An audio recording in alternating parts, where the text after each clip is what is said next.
Hi, we're Tim and Judy Bargs, and our son Tim, or Timmy, went through transition.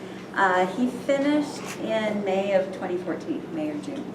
So he started with Jefferson, and it's just gone through the whole thing. We had a couple little stints outside of the district, but we're always happy to be back in District 200.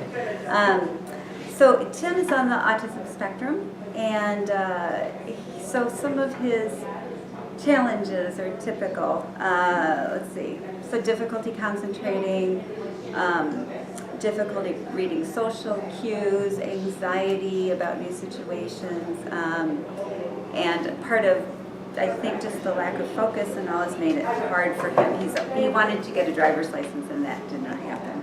But I'll get to this later. He's overcome that well. So let's see. All right, so transition helped him to overcome many of these challenges so that he's now able to maintain a job, manage his work schedule, ask his supervisors or others for help, plan and navigate public and private transportation to and from work. So that includes Uber and calling a cab and taking the train from the Wheaton station to Winfield. And what else does he do? He plans social outings with his friends. He's arguably more independent than some of our other kids who are older. This past fall, when the management changed in his department at work, whereas Tim was formerly very anxious about things like that, those management changed when he worked for Aramark, and that was really disruptive to the transition kids who worked there. But the staff at transition really helped him through that. So this fall, when that same thing happened at his current job, he knew to come and tell us that he was anxious and to talk it through with people. And we talked about positive outcomes, right?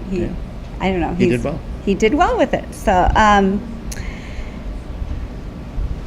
okay, some of his... He also maintained confidentiality because it was a management change. And I remember I was trying to pump information because every now and then I'd give him a ride to and from work and like, hey, what's going on, and what's going on? And he wouldn't tell me.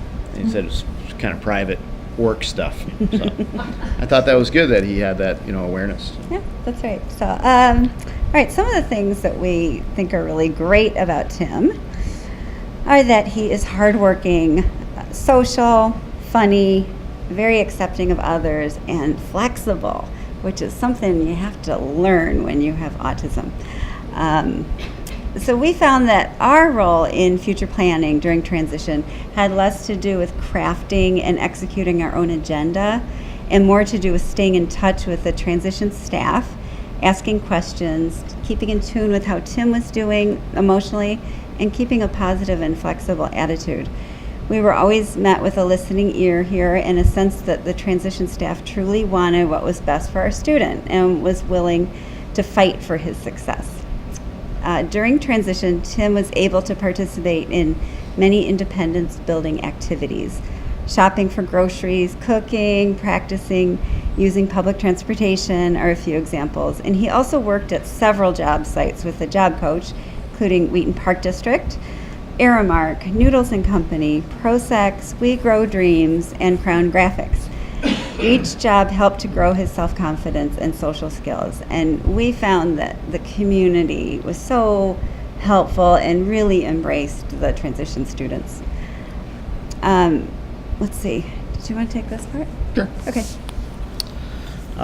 Tim lives now, he lives with us. We created an apartment in the house, and so while he, participates in the sort of the daily life of the house with his siblings and with us, he really maintains and I think enjoys and prefers his independence.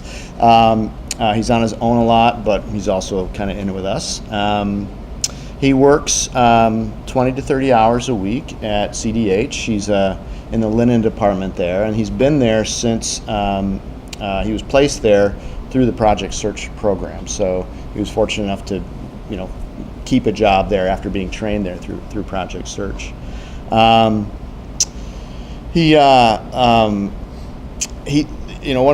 of the ways he really demonstrates his independence is by his ability really to get anywhere he needs or wants to go on his own. And so he has learned to drive, like what we talked about, but he's very knowledgeable and adept at finding and public transportation. There's nothing he won't do. Get on a bus, he'll get on a train. He knows schedules. He calls Uber when we think we're going to give him a ride, and all of a sudden, someone showed up in the driveway the other day, and some stranger took Tim away, and I'm like, what's going on? And I texted him, and he goes, I got an Uber. I'm like, okay. So the other thing, though, is that he walks everywhere. So if you know Timmy, you've probably seen him around. And Judy got a Fitbit this past week or so ago, and we were at dinner, and she hit her 10,000 steps for that goal for the day, and Tim just kindly casually dropped that he had hit 33,000 steps that day, and and so a lot of that's at work, right? He's working at the hospital. He's delivering linen and picking up linen, so he's all over the place. But he is really everywhere. So he's managing his own money. He more or less, but he just kind of continues to demonstrate responsibility in a lot of different areas. Just keeps growing into those things. He's involved in our church. He's an usher, and he serves at pads whenever his schedule allows for that. So he really likes that. He's no longer receiving services from the state.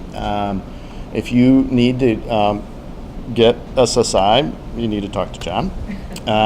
John basically just kind of gifted us through that process, made it unbelievably easy, and showed up at the Social Security office with us, kind of like, I'll be there, and it just all worked out. So it was wonderful support there. John also encouraged us to get guardianship for Tim, and we'll maintain that. And that's there's kind of two reasons for that from our perspective. One is really to assist him with bigger life decisions and things like that. If there's contracts or big kind of decisions, so that allows, and medical kind of things, that allows us to be involved in those decisions.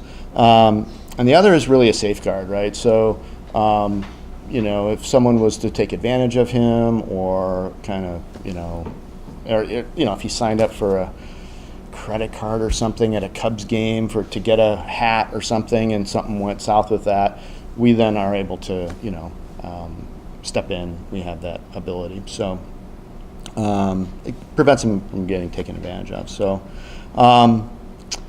with transit, so when we were really with every step with Timmy, from before preschool, then to grade school, then everything else, we weren't sure what was next. What is there going to be something for him, right? So, and there always was, and so he was at Kretzy Academy for a while, and then he transitioned into Wheaton North.